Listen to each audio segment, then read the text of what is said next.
What's up, YouTube? It's me, the Artisan MC, and today I'm going to give you my reaction review to season finale of season 2 of Peacemaker, episode 8, Full Nelson.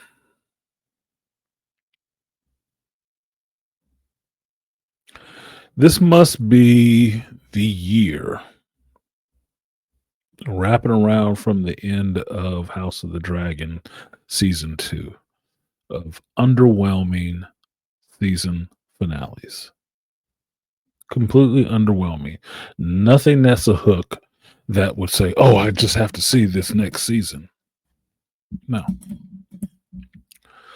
Now,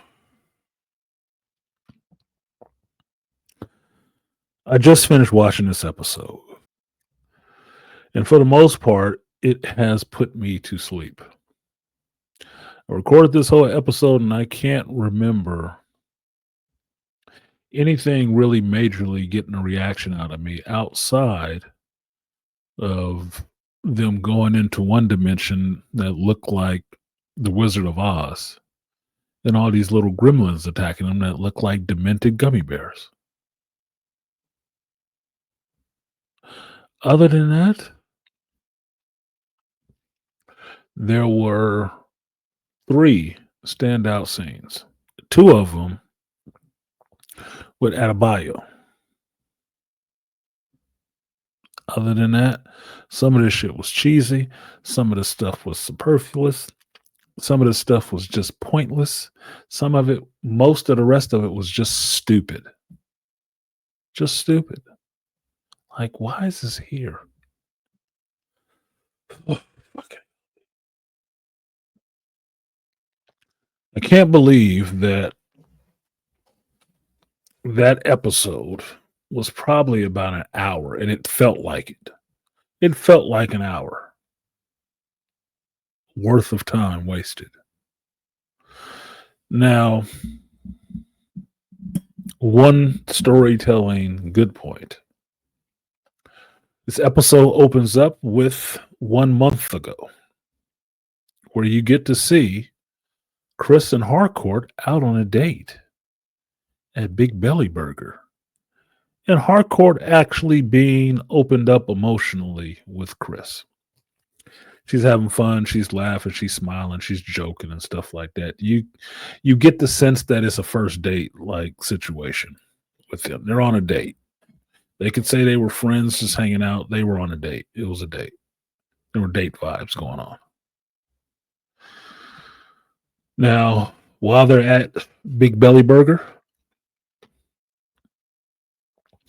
Chris orders them 6 shots, a flight of shots, and they sit down and start taking this flight of shots. Why you can get alcohol shots at a burger joint, I don't know. Could be kind of awesome though. Inebriated, they leave said burger joint, and Chris stops Harcourt from beating up some guy because she just has to always prove how tough she is by how many F words she can cram into one sentence. Chris intervenes, the fight doesn't happen, and they take a walk along the water in the evening. This is a date. Now they come up on this riverboat, and on the riverboat there is a concert happening by the band Nelson. And Chris just has to go. He takes Harcourt with him in hand, and they go up and watch the live band perform. And in a very cheesy way, you see him break out and start trying to dance with Harcourt, which doesn't fit the music. And rolling her back, instead of rolling her into him, he pulls her close and they end up kissing.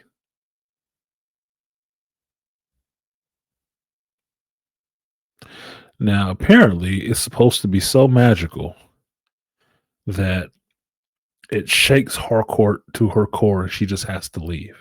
She realizes what she's done. She just has to go. And Chris is still there in the middle of this concert, stuck watching her leave. This was the moment that he had been talking about all season about what happened on the boat. They kissed. You could have just said that.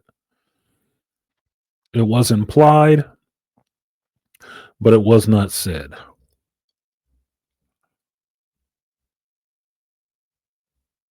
Seeing that, it makes me think, is he a 12-year-old?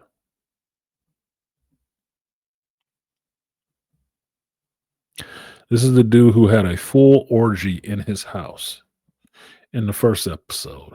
And by the last episode, we find out he's been stuck on one kiss for the whole show.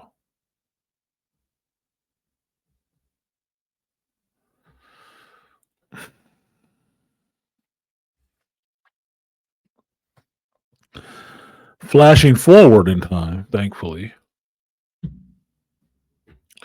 we get to Chris in his cell. He does not want any visitors, and the rest of the 11th Street crew want to visit him. He won't let them. He is sulking and whining about being the angel of death. In the meantime,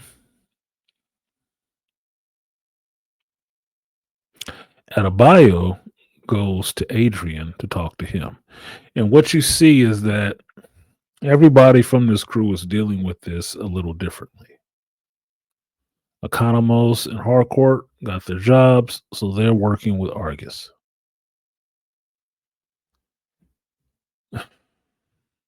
Adebayo is checking on Adrian. Adrian is pretty much staying in his little bunker.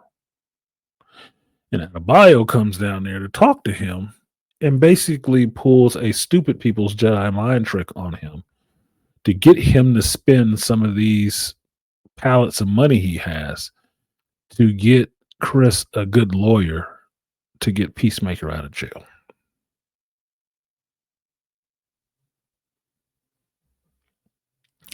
I don't know what he was in jail for, but they bail him out, so he's free. When Chris actually gets free, he comes by his house. He sees John at his house feeding Eagly. He tells him he just came for Eagly, that he's leaving town. John lets him go. He disappears somewhere. Nobody knows where he is.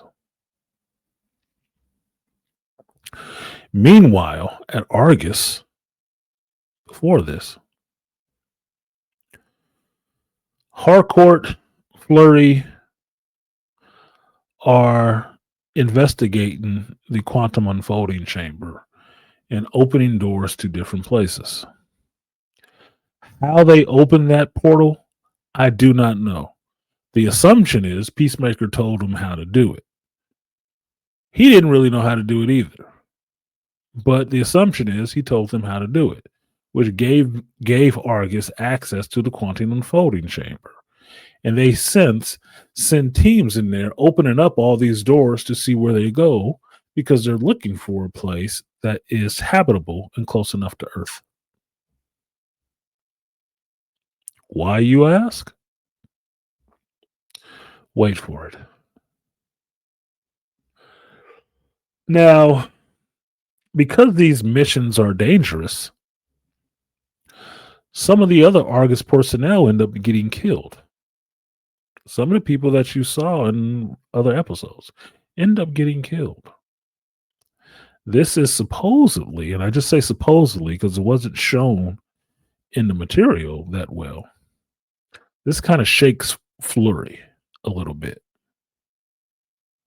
And it definitely shakes Bordeaux when she hears what Argus is using this portal for and what Flag really wants to do with it. And what you find out is that Flag wants to find a habitable place so he can send all the metahuman prisoners there so they can never come back. They can't break out and they can never come back. and they don't know where they are. Now, that would seem interesting, but it shows Flag going a bit off the reservation. That he is acting more like Luther than a military man holding up some justice and stuff like that. It's weird. He's working with all Lex's people. They become buddy buddy and stuff. It doesn't make any sense. Since Bordeaux hears this plan and gets really uncomfortable with it, she contacts Harcourt, and her and Harcourt sit down at the Big Belly Burger. You know, the same one she was getting drunk at with Chris a month beforehand. And she expresses her discontent with Argus and Flag in the way they are operating. And they come up with a plan. And in talking with Sasha and Adebayo, they figure out what their next move is going to be. All they need to do now is find Peacemaker. So, with a little help from John, some of the technology from the Argus building, they are able to find Peacemaker. And they find him in some rundown, hole-infested hotel. And they basically stage an intervention of kissing his ass and telling him how wonderful he is. And he makes good points on why he's not a good person and they shouldn't be around him because his brother died. He killed Flag. He killed his father. He went to another universe. He killed himself.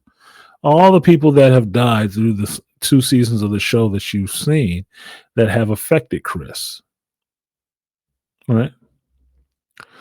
Well, you get a decent scene of Adebayo talking to Chris, trying to break him down about who he really is and excusing all of those deaths for one reason. He wasn't listening to himself. He knew some of these things that he was doing was wrong, but he didn't listen to himself. But what he does give is that he touches people. Now, I didn't know I was watching this, but apparently Peacemaker just turned into Naruto or Goku. That all these people that didn't like him initially love the hell out of him now because he's Peacemaker. That's not what I got from this. But that was a speech. It was a good speech. It was a good scene between the 2 actors. Fine. They have a plan. They clue Peacemaker in on the plan. They leave said hotel to execute the plan. Now, while you would think the plan was something major to do with that portal happening, no, it's not. Their plan is that they open their own agency, that they're all going to work together, including Bordeaux and Fleury, at the new open Checkmate agency. Yeah. Now, I may not be as versed on DC Comics as I should be, but I understand a little bit of the Checkmate agency. I do not think it was created by Amanda Waller's overweight gay daughter. But I am aware of Checkmate in DC. I have to look into it and see. I just finished the episode and I ain't Google shit. Whatever. It sounds like bullshit. Beyond that, being all happy with what they've just created, using the money that Adrian didn't want to use, that Adebayo convinced him to use just to get a lawyer to get Chris out of jail. Chris goes back to the hotel, not his house, because now he's not going to leave town, and he is abducted by some military guys in a black mask over his face. Excuse me, black bag over his face. When the bag is taken off his face, he's at Argus, chained, and walked through the portal to this new world that they found that can sustain human life. That flag wants to send all of these metahumans too. Not that much different from Lex Luthor's idea. His own private portal in that rift. But, not that big of a deal. They send Chris there, and Flag talks to him to let him know that he's being sent here to test out the long-term effects of this place. And this is for his son, Rick Jr. And shuts the door and moves the portal. So now, Chris is stuck in this other dimension with creatures screaming from the woods, apparently coming towards him. Chris Smith is not a metahuman. He's just a guy good at killing stuff with weapons. You don't have a weapon now. I guess we'll know how that's going to go. In essence, this ends the show. This is the finale. That was shit. The strongest episodes in this show happen because Adebayo sits down and talks to somebody and expresses emotion. The first scene is her talking to her partner, Key, and realizing that they can't be together, that she has to let her go. Okay. Second scene for this actress in this whole show, and that's what it is. It was good, it was well acted, but it's just a breakup scene. It's just a breakup. It's not as cheesy as the Chris and Harcourt kissing scene, but it is rushed through so quickly. I thought, man, was this a speed bump or what? Could have dealt with a little bit more lead up to that. Not just here it is, it's happening, and now it's over. Moving on, next series of stupid jokes.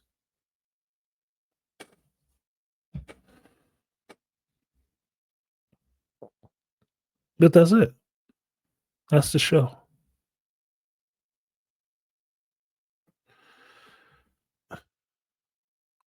I sat here and I watched the bonus material after this episode because I really want to figure out what the hell was this dude thinking.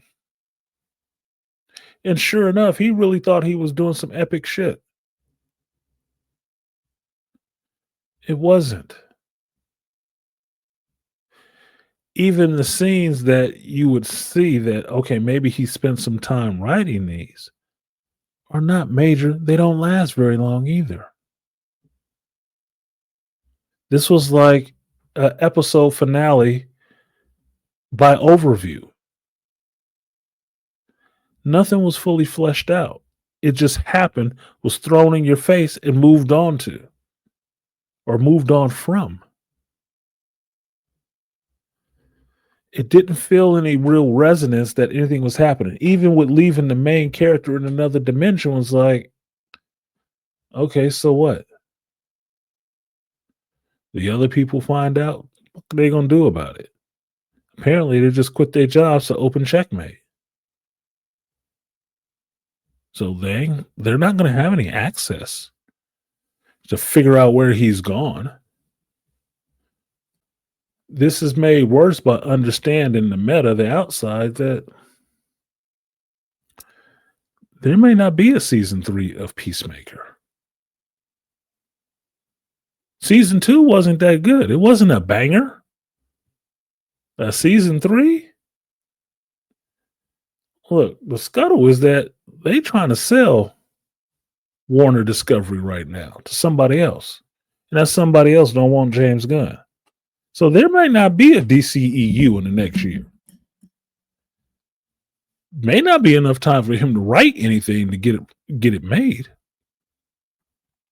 So Peacemaker is just stuck on an island somewhere, metaphorically speaking. But that's what it is. He's just out there. He done for. This show is not coming back, and you'll never find out what happened with that motherfucker.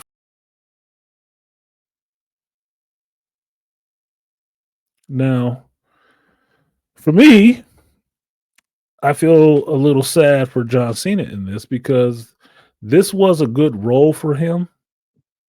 In the first season, there was a lot of depth to it. In this season, it was spotty, but it was a good role for him. That's gone away, or is going away. Some of the other actors, they had a little bit to do, but for me, they focused too much on James Gunn's wife.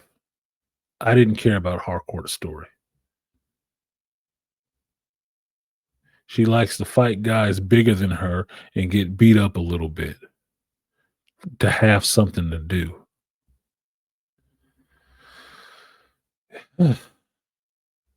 Right. 90 pounds. Right. Whatever, man. Whatever. Look, this was a boner, a flat lever of a season. Momentary spikes of something interesting, but ultimately strewn together by bullshit. And I don't find it interesting. I'm sure somebody can deep dive into every room, every door they open, and what these creatures meant and all the rest of that. I don't care. I don't care. The show should have been more interesting to make that interesting. I'm looking forward to not talking about this show again for a while. I don't think the finale was anything special. And I don't think they left it in a position to where I would really be interested in seeing a season 3. I don't care. I don't. It ended in a way where I could never see it again, and it wouldn't make a bit of difference. That is my review of the season finale of Peacemaker. Like, share, subscribe, and I will see you next time there's something more interesting to watch. Peace.